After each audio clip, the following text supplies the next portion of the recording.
Hey, it's Crockett36, and I wanted to do another video of my solo rules, and I've just been using them. So I did another turn with a game that I was playing with Carnivale, and I did the weather rules for all of the powers. You can see here that I did these orders. Now you'll notice that 104, sorry, I was at work and I'm a UPS guy, my fingernails are dirty. 104 actually received 2 orders. Needed 6 orders and I only had 5 units. So in that case, I got to pick one, and the first one is the one that that I chose to get rid of. Yes, I canceled the first one. So there was sort of an option there, and the China only got rid of 1 for the weather. And I did 9 orders for the Americans and eliminated 3.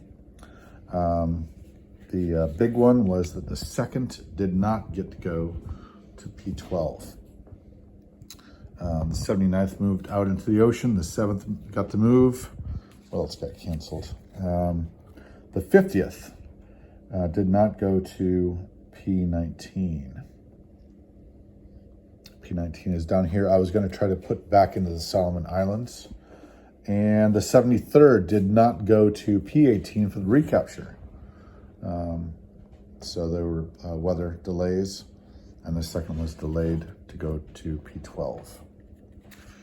And then for weather delays, the British they weren't able to move the second. I was going to move the second over here to here, and then I figured I would block and have a naval engagement with this force. But my whole reason was that I wanted the 28th to get ashore.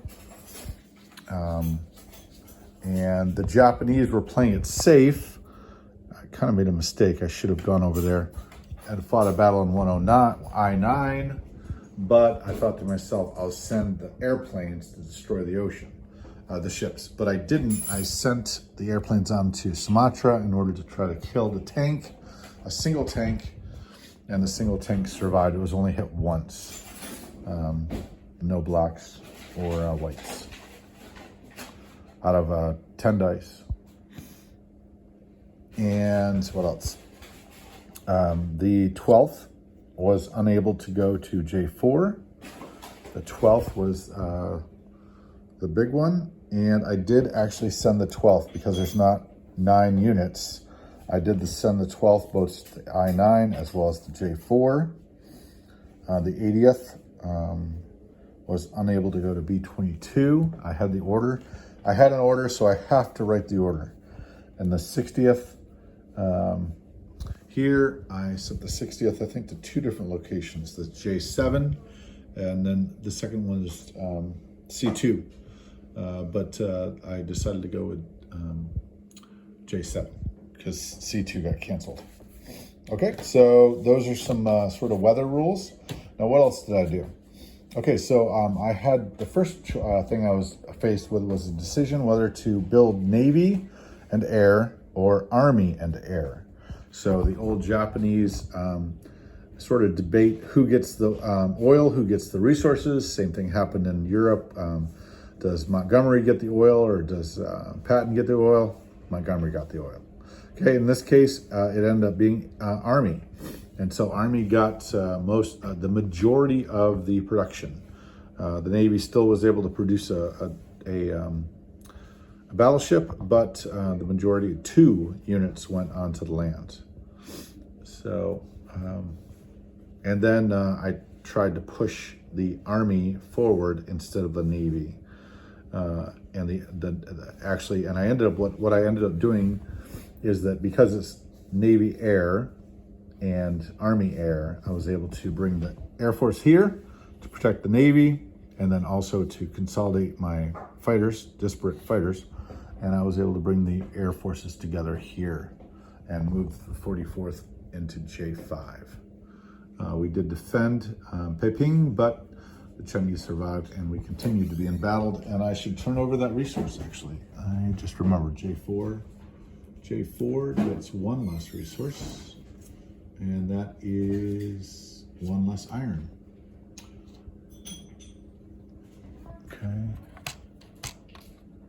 Okay, so I also, so I rolled the dice for that. I rolled one would be Navy, and no, above 3 would be Navy, and above 3 would be below 3 would be below 3 would be Navy, above 3 would be Army. So and all of the powers. Now the UK Pacific, actually, because they only have one set of ships, I figured 1 and 2 would be Navy, and 3, 4, 5, 6 would be ground or Army. And so I was able to build 1 Air Force and 3 units in India. So the other thing I did was bid. So I also did a bid. So what about the bid? So I did 1 odds that they bid, and evens that they didn't. Both Japan and America bid, and then I had, because they have around 6, I went with the dice, and whatever the dice roll was, that was their bid.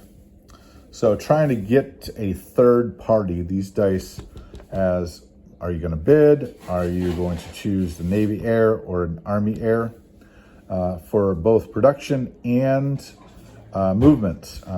So I figured it's a 5-4. If it's Japan, it would be a 5-4 split, and if it's the Americans or the British, it would be more like a, I guess, 2-4, maybe.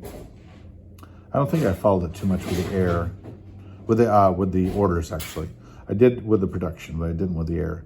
What else? I could include that with the orders next time. I will.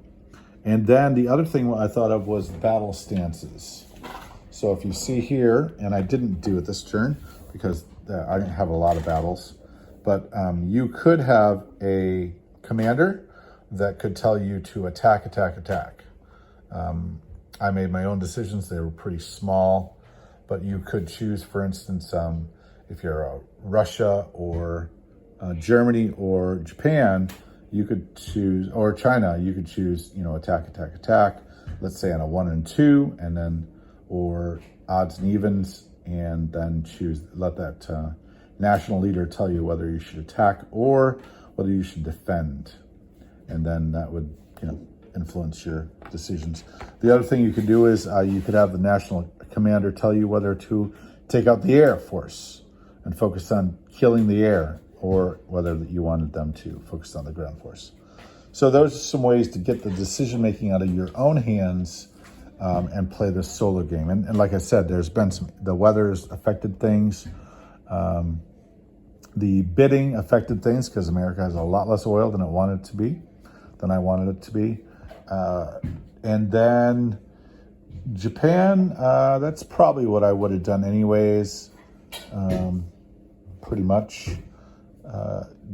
Yeah. And yeah, so that's some solo rules. Get the commanders involved with directing resources, Navy Air or Army Air. And then in the movement phase, combat moves, you could, again, if it landed on Navy, then you would do 5 orders that would involve the Navy Air or the Army Air.